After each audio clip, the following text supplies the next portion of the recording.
Hi, everyone. Welcome to episode 9 of the Future of Work show.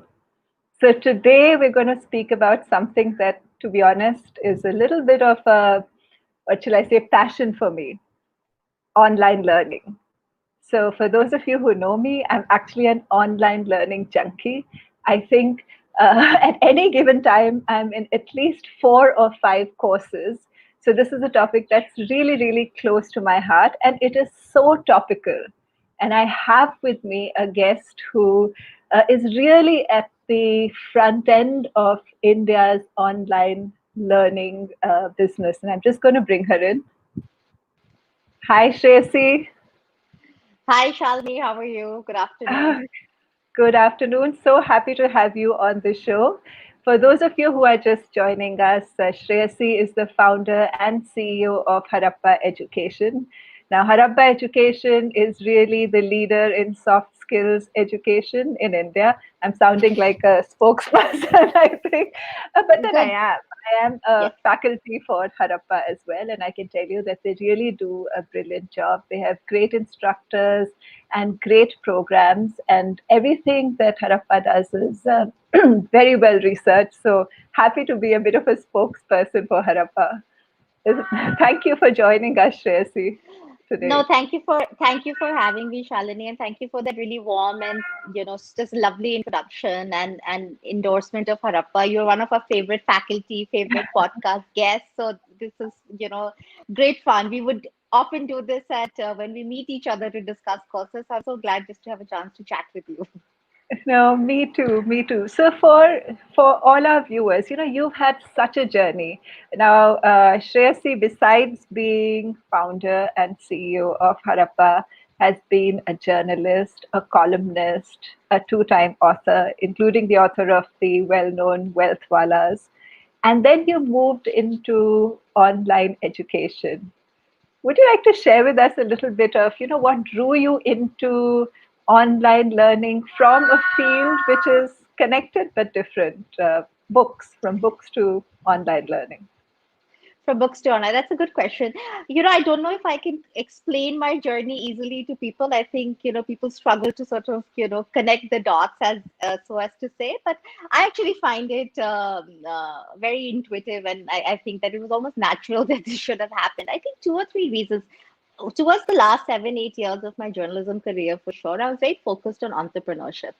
And I think, sort of, I'm a very keen follower and student of entrepreneurship. So I think, and vicariously, I felt like having met entrepreneurs, I think there was something in me to, build something of my own, because just the conviction entrepreneurs have in whatever it is that they're doing is something you want to experience as well.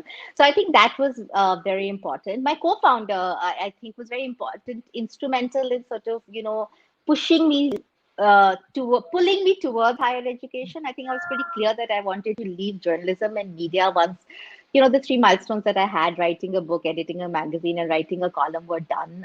And just given what's happening in mainstream media, just didn't seem like an exciting space. So I think I was very clear to move away from that. But I think the pull to higher education, certainly, I always credit my co-founder Pramod to sort of doing that for me. And I think once I experienced it as director careers of a women's only management program, I think the gratification of being able to help someone, right, and see somebody improve because of something, a book you introduce them to, a mentor you introduce them to, an internship that you help them get, it's a very powerful emotion and gratification, much more than bylines and books and editor's notes. So I think that, and I do feel like, people. Uh, Actually, I feel like everything that I have done in this sort of diverse, varied journey towards entrepreneurship, I think I use every skill from every experience that I've had, instead of actually all of that going waste, because that we create so much of a curriculum at Harappa. And I think my understanding of content and storytelling, which is what journalism gives you, right, I think has been so instrumental to our efforts at content and curriculum creation. I think journalism gives you many skills actually if you practice that profession correctly. First, just basic first principles questioning, right? As a journalist, you're always meeting experts at the top of their field, and you're a layman to most situations. So you ask just a lot of sensible questions that anybody would. I think that has served me really well as a founder and CEO, because I can't know everything that we need to do, but I can ask the insightful questions, that just basic logical questions. So I actually feel like it's a really natural transition, although it seems very surprising and unlikely for people. And last thing, to bring this back to sort of online education, actually more lifelong learning. You said you're a online learning junkie. I mean, what you learn at many stages in your life, right? And I think I think I'm a learning junkie as well. So I think a lot of the shifts that I've made in my career is essentially driven by curiosity, and just, I guess, a little bit of having the courage to follow your curiosity, and having the privilege as well. I never discount that, given your own personal situation and what your family can afford you, the risks you can take. I think both the courage to follow your curiosity and the privilege to be able to do it, I think has landed me here, which I love. Now, I completely can understand, Shreyasi. In fact, in my family, when I was growing up, so that time obviously there was no online learning, but there used to be something called correspondence courses. I don't know if you remember. So Of if you course. wanted to learn something, beyond your obviously school, college, and I spent 11 years in college, so I stayed as long as I could. But when you wanted to learn something which was different, your only option was these, correspondence courses, or maybe an institute that could teach you something over weekends, etc., etc. So our options were really, really limited. So now that online learning is available, I mean, sometimes you'd be surprised at the kind of stuff I'm learning at any given time, right from the most serious academic kind of subjects, which are new to me, be it fields like neuroscience, specific fields in psychology, or even design thinking, futures thinking, etc., which really connect with the work we do, to sometimes completely fun things like Yes. for our anniversary, my husband and I did a dance, and I did learn salsa online.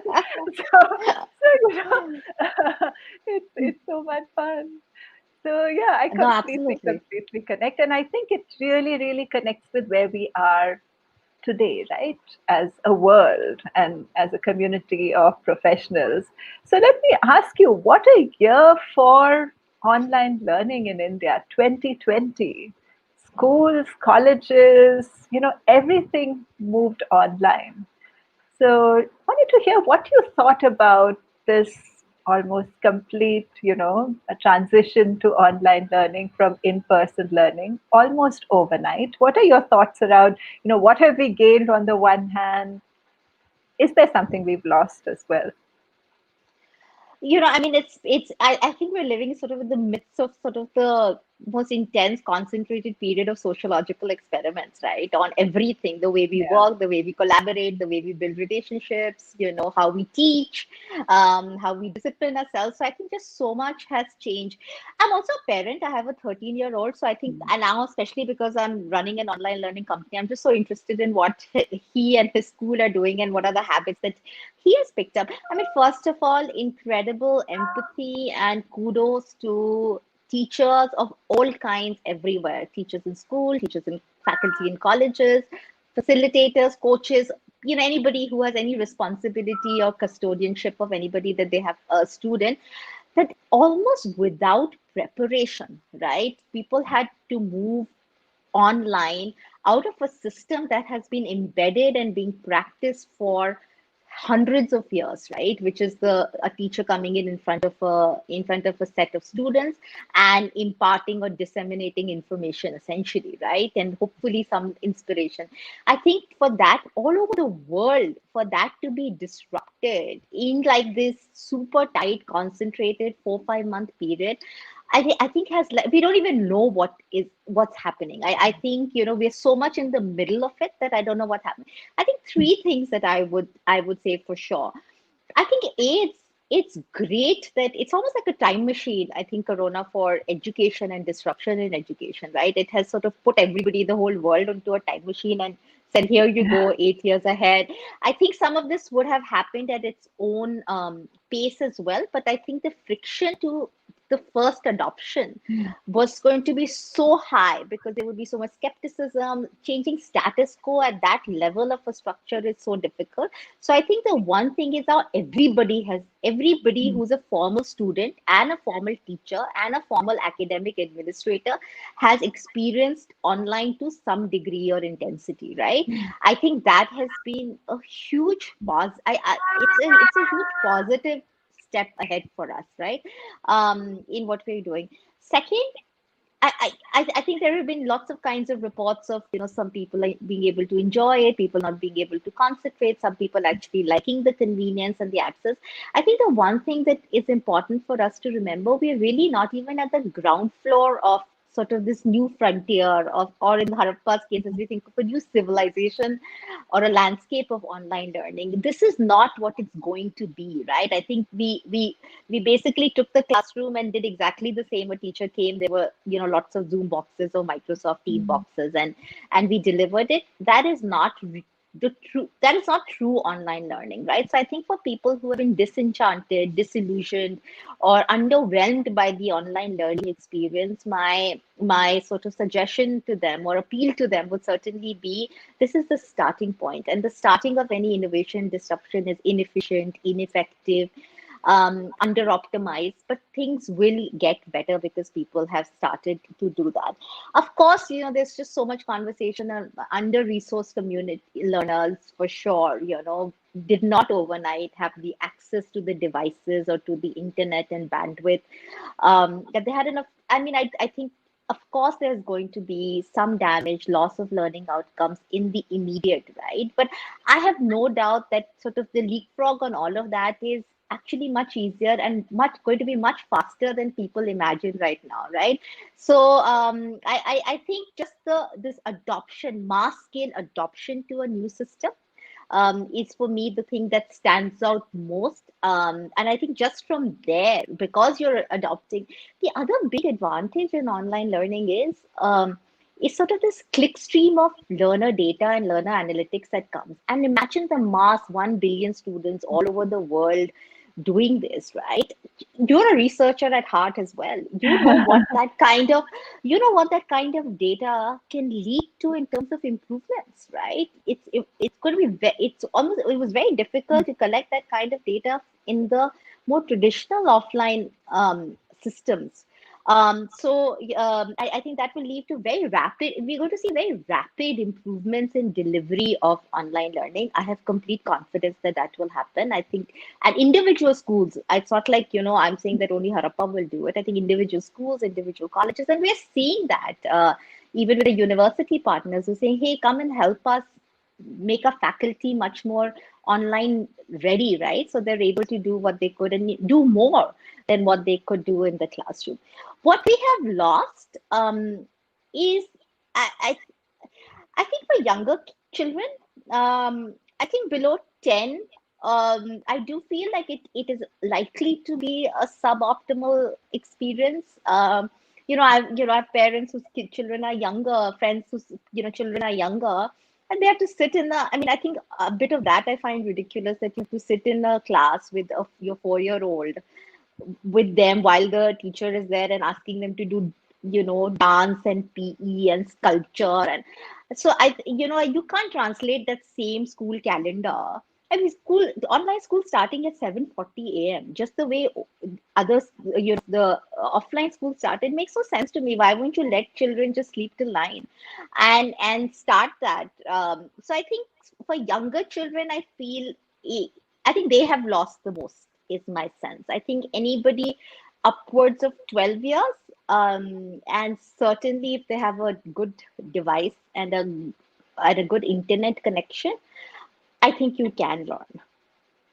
I think what you're saying, Shresi, makes a lot of sense. I can see how while young kids seem to enjoy online learning, but in a sense, it's still too early for us to, by us I mean, by people, society in general, to understand its implications in an online only environment. Because, hopefully as things return back to this, whatever is this new normal, there's going to be some kind of a combination where there will be, some learning that happens in a more tactile way rather than, the necessarily two-dimensional world of online learning, at least at this stage.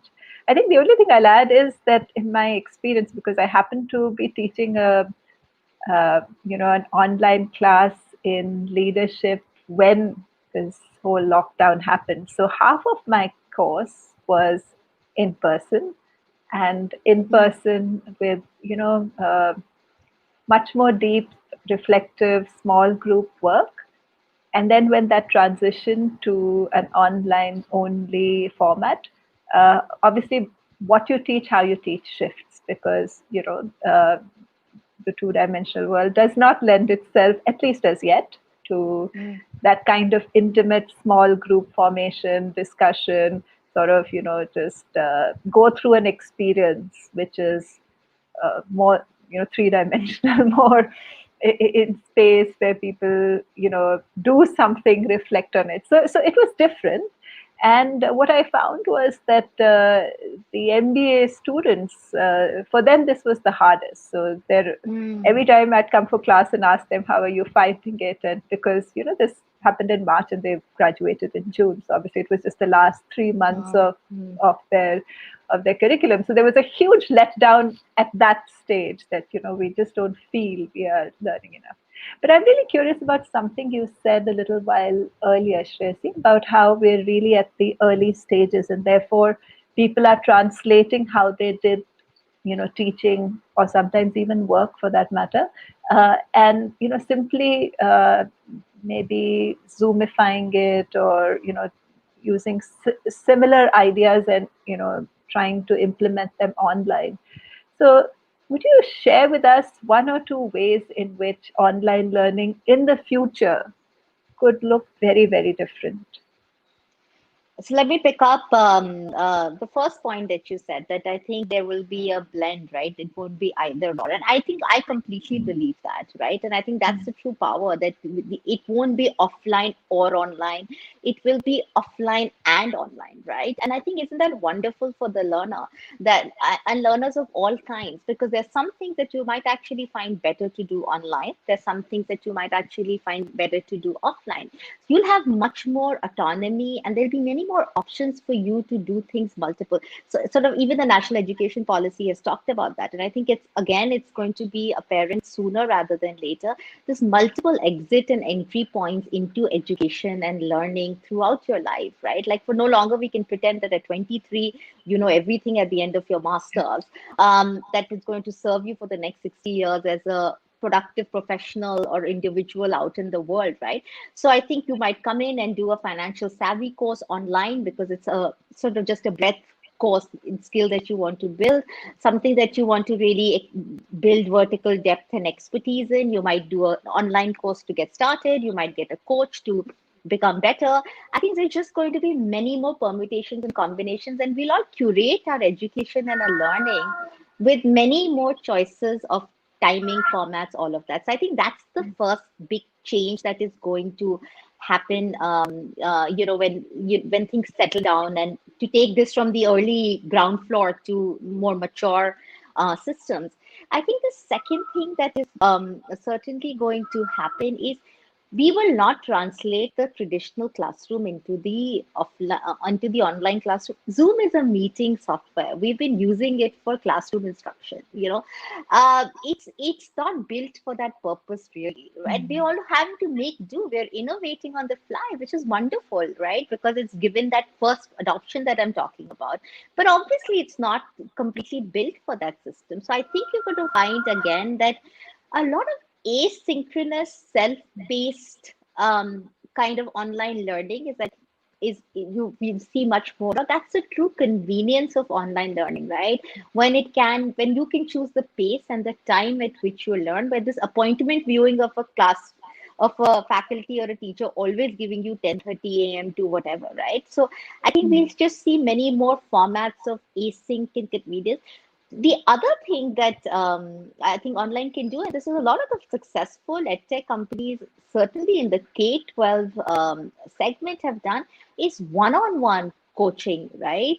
And or one-on-one tutoring. I think that's actually much easier for somebody to provide to many learners in when it is online, right? So I think that is going to change it all. And last, I'll say, and what we've been really sort of nerding out and geeking out and really having fun at Harappa with is, how do you help? I think, well, this is true of learning and teaching anywhere. Like, you have to instill a sense of inspiration into the learner to create buy-in.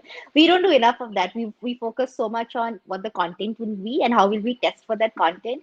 Really, it is a motive. How do you motivate the person and generate buy-in into the student on what they're doing is the most, I feel like it's almost the most important part of the learning journey, which we spend the least on, because in a way, they're captive. If you're in a classroom, the parents have paid fees, they have to be there. It's somebody sitting on a chair often, that you don't think that you have to create this buy-in. I think that is going to be really critical. I think I think all of the skepticism or some of the underwhelming experience of online will push all of us, anybody who is in any capacity of teaching, to think about engineering and truly driving this motivation in the learner in many ways. Beautifully said. And I'll be really interested to see, some of your ideas and thoughts on what does it take to generate that kind of inspiration as we go along. But first, let me ask you a question I'm really curious about. You spoke about how, one of the advantages of online learning is this huge data that you collect on learner behavior. So, would you be able to share with us what is it that you have learned from data or anecdotal evidence about the learning process itself that perhaps you know uh, uh, many of us don't understand as yet, the online learning process? So I think one of the things that certainly at Harappa we've built, which we are very proud of, just because from the impact that it's going to have, is sort of a sophisticated engagement engine, right? Really to drive at this thing of both creating motivation as well as hand-holding the learner, knowing that all online learners typically are first generation learners in the online world, right? And you have to help them. You can't just let them be and then judge them for not completing. I don't think that's fair. So you have to shape that new behavior. So for example, in our engagement engine, which is very, very focused towards completion of the courses that people have started, and not just leave them at activation, we really have used a lot of principles from both behavior sciences, psychology, and marketing, really almost to treat a learner cohort as a TG of sort of a brand or marketing campaign, so that you're constantly triggering buy-in. So for example, if somebody is doing one of our 25 courses, which is around each course being 5 hours long, right, split into 5 or 6 modules of 45 minutes each, we really track, exactly when they're learning, right? Which days they are learning, what part of the course they're at. So there's a lot of progress related email triggers, nudges, that we can send them. So for example, if somebody is at 42 minutes of a 45 minutes module, they're just 3 minutes away from completing a module, which is a great win and a milestone for them, right? And which will incentivize them to go ahead. We would send a fun looking, creative, and just sort of, we call it nudge internally, because it is inspired by principles of behavior science, just to say, hey, 3 minutes away from completing your first module, module 2 would have an amazing faculty, someone like you, right? And we would have sent them, say, listen, you're just 5 minutes away from 3 amazing faculty on this course. We use a lot of the principles on social proofs, some incentives, authority bias, to say that your CO will be thrilled if you finish this course. For our professional learners, this is their favorite part of the course. This is the concept they feel has been critical for their growth.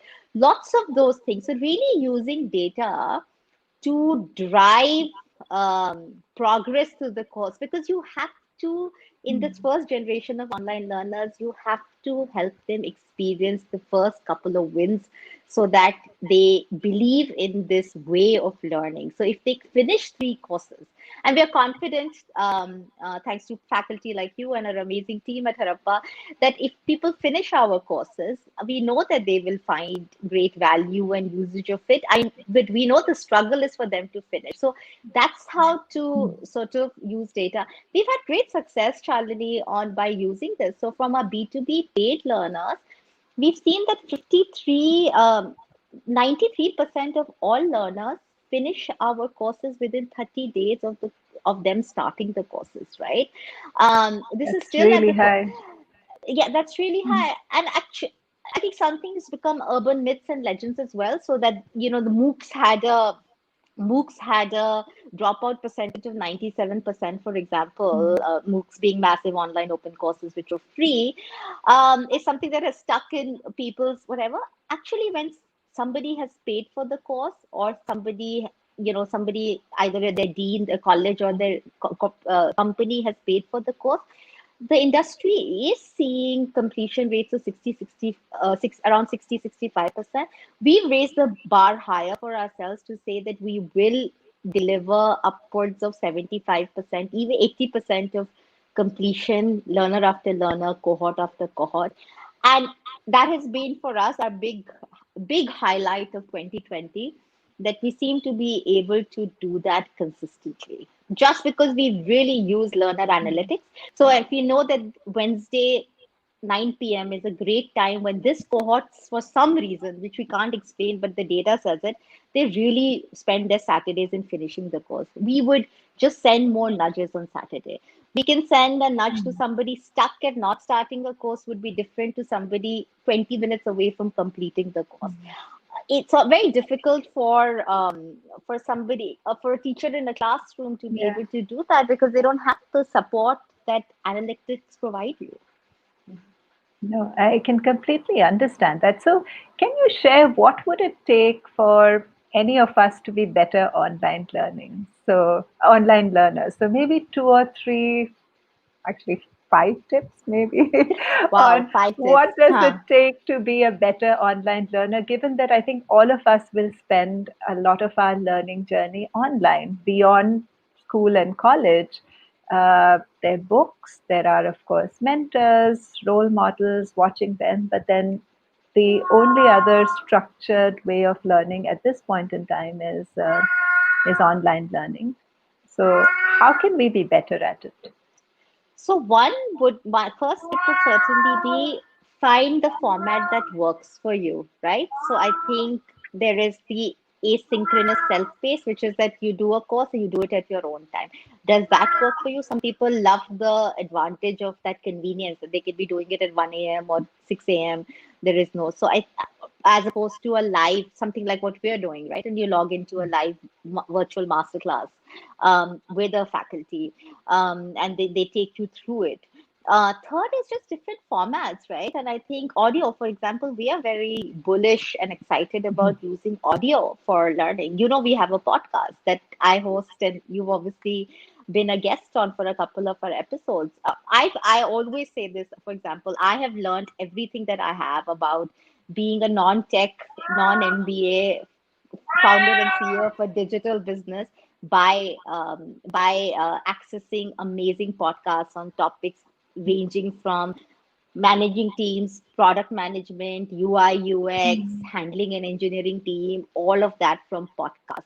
Everything in the last 3 years that I've had to learn for Harappa. So I think experiment and identify the format that works for you is one. Second, it is about try and watch yourself to achieve little milestones, right? Because I think just break down the journey of the course into 4 or 5 smaller milestones, and really try and meet the first 2 or 3. The endowment effect, or just sort of sunk cost fallacy will come in here, because if you've invested already invested the first 3 hours or the first 30% of the course, anything that you do is the toughest to build the habit for. So you really need to bring your sort of most intense focus and determination there. If you finish something to 30%, you're already sort of in deep and you want to finish the natural journey. So that's my second tip. Just imagine it will be really tough. Imagine you're going to hate it. Imagine you will find it boring. Just get to whatever is the 30% mark of the. We've seen that by data on our courses. We've seen that people who finish module one are 75% more likely to finish the entire course, right? Because I think all of these things that we've spoken about make sense. Um, Third, I think it is a discipline and a behavior. So calendar it. If you are a calendar person, right? I think certainly you should do that. Fourth, honestly, you have to commit to. I don't think in many parts of corporate for professional training, I don't think the offline way that used to be there before Corona is going to come back. I think it will for schools and colleges for sure. Things are likely to go back to being as close to the old normal as possible, is at least the way I see it in schools and colleges. I don't think that's true for professional learning, right? So I think for just understand that this is the way for you to learn ahead. You almost have no option but to learn how to do it. And last will be start with a course which you want. So whether it's learning the guitar, learning cooking, hobby. I don't think we talk about the power of Yeah, online learning for casual hobby. learning, which is hobbies. I think it's great for hobbies because you start with high motivation and high interest.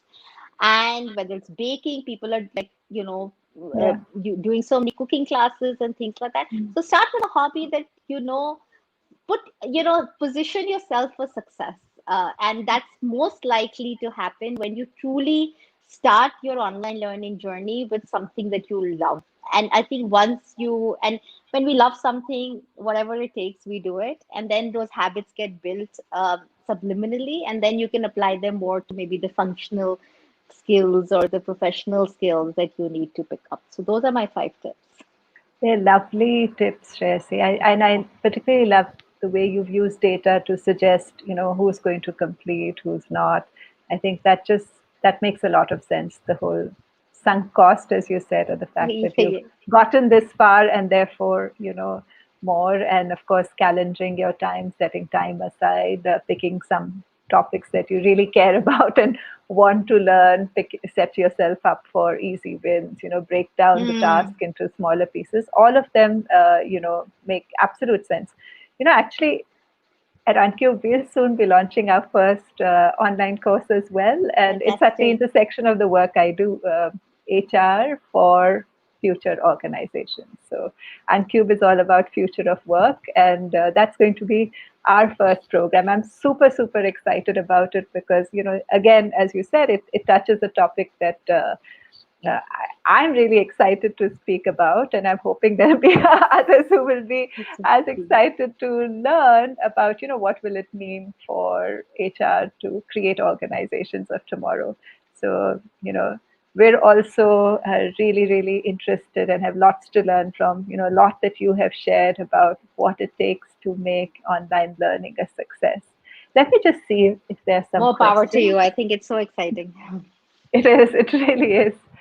So Gurleen is asking, hi Shreyasi, can you please share some tips on how to design programs today? Is there anything else than Mentimeter to make programs more interactive? By the way, if you have any questions for Shreyasi, please do type them in. And if you've learned something this year online, type that into the box as well. We'd love to know what is it that you're learning online.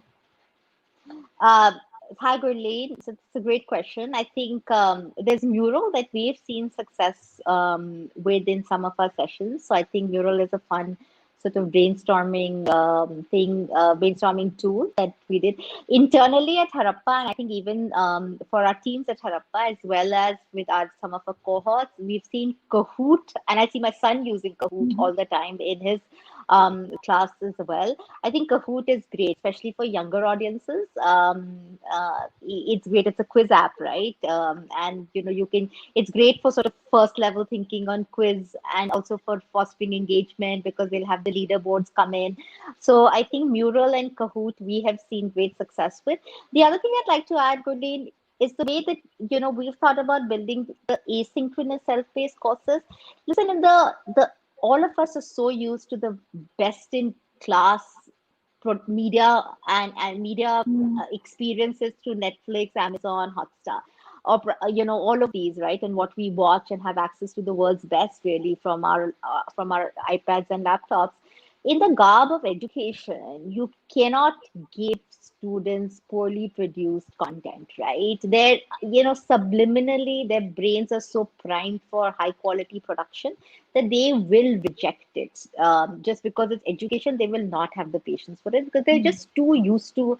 So we have tried in our asynchronous self-paced courses for sure a combination of voiceover plus text plus graphics plus faculty videos and plus interactivity, right? So you need plus some audio content. So you need 7 or 8 things in your. It's like a perfect Indian thali with like your little katoris of delights. You really have to put those together for the kind of course that you want to teach or the subject that you're addressing, and use all of these different elements at your disposal to create that. Let me see if there are any other questions. I think there are comments. Anshul liked learning junkie. That's me. It's a value at Harappa, by the way, Shalini. Oh, Learning really? junkies is one of our 6 values. See, so I'm truly a member of the Harappa community. Yes, yes. Then someone says, "Ma'am, I want to discuss about medcart." I don't know if that's not edtech in med, right? Okay. I think that's about it. There are no more questions, but one last one from me, Shresi, before you leave. Uh, what's ahead for Harappa? Lots of opportunities, hopefully lots of growth. One of the things that we did through the lockdown essentially was we were before the lockdown we were much more a B2B company. We were going to campuses as well as to corporates and acquiring learner cohorts through them and taking them through a program or a learning journey which combines some of our courses plus some live elements, right? Like we're doing right now. In April onwards, we realized people were spending so much time at home. They're on their laptops much more. So we accelerated our plans to directly go out to individual learners so they could come and enroll and buy our courses, right? So I think that is something that we're very excited about, being able to take our courses individually to learners. We're educators at heart, so I think that is something that's wonderful for us. Hindi, I think we're excited about seeing if what we can do with Hindi to begin with, and then other languages is certainly something that we're excited about, because just this kind of content is very difficult to access in the way that we produced it in a variety of Indian languages. So that we're very, very excited about, and we're going to do that. And third is going beyond India. And taking our courses to people outside of India, whether it's companies and campuses. So I think those are 3 big things for us. Wow, that sounds really exciting. Really wish you all the best. There's one question I did not pick up. Anil Menon, a great session. We do business application projects for all the online learning. We face lots of difficulty giving support to participants while working on big projects based on learning. What's your suggestion? Would this be where some of what you earlier spoke about, where there is, of course, the pre-recorded, as you say, asynchronous content along with more live sessions, could be in different sizes of groups? Would that be one way to look at this? Sure, I think there are two or three ways. So when we have, so we work with a engine called HubSpot as well, right? So when people are doing the asynchronous self-paced, we know that people have moments of doubt. They want to check something. We actually have a live TA support. That sort of a team staff, and it's not a bot. In our case, it is actually people with lots of experience in psychology. We feel like people with psychology really can generate that learner support and learner motivation, right? So I think that if people are doing async self course, can you create a forum where they can quickly ask questions and get that support? The other thing that we are trying to do is this community. That's the one thing that we haven't done yet, but we are working on now, is how to get two learners to be able to answer questions for each other, right, and support each other. So I think that's on the community. And I think periodic interactions with experts on a live is great. So again, sort of these are I earlier spoke about elements of building the async course, but in building the learning journey, how is there a TA sort of support that people can quickly access? How do you help others learn from each other or sharing in each other? And third, this people come with questions and things and deeper questions because they've gone through the content, with an opportunity to speak to a faculty or engage with the faculty. So I think those three things together can, I think, address what Anil is referring to. Nice, nice. Thank you very much. Um, so I think that's it. We're at the end of our questions. Shreyasi, this was such a pleasure. Thank you so much. I learned so much about what happens on the other side of it. As faculty, you only see one small part of what goes into creating programs. Obviously, there could be no one better than you to ask some of these bigger questions around how online learning can be made more successful, both by people who are creating online learning, but also for people like me and many, many others who are going to be using online learning and the other connected formats, as you said, podcasts, live calls, small groups, Q&A, etc., etc., for a more holistic and say a more well-rounded learning journey that still happens digitally. And I think that's very, very interesting. Thank you so Thank you much. so Thank you so much, Shalini. Always a pleasure to be able to chat with you, and so glad you found Likewise. this. So glad you found this Likewise. useful, and your listeners did as well. Yeah, thank you. Thank you. By Thank the you. way, for anyone who is watching, let me say that Shreyasi is such an amazing lady. She's someone who all of us watching always admire because she pulls off, things that very few people have managed to pull off through. I mean, you've revealed a few of your secrets, the art of asking good questions and therefore putting, some of these amazing things together. So that's a little bit Thank about you. Shreyasi that really, really I admire. Thank you. Thank you. So, with that, we come to an end of episode 9 of Future of Work show. But next week, I have with me a professor of Indian School of Business, Professor Ram Nidumolu, also a PhD from UCLA. And we're going to be speaking about what the future of work really means for leaders and how to become a better leader, given a world that's changing much faster than perhaps many of us realize. So do tune in next week once again at noon. And of course, a replay of our session today can be seen on my LinkedIn profile. We will be putting up this episode as a finished product on the Uncube website by Monday. So if you've missed anything today or you want to once again listen to some of the ideas Shreyasi said, or in fact listen to any of our previous episodes, do check into Uncube's website. With that, thank you very much. Until next week, have a great weekend.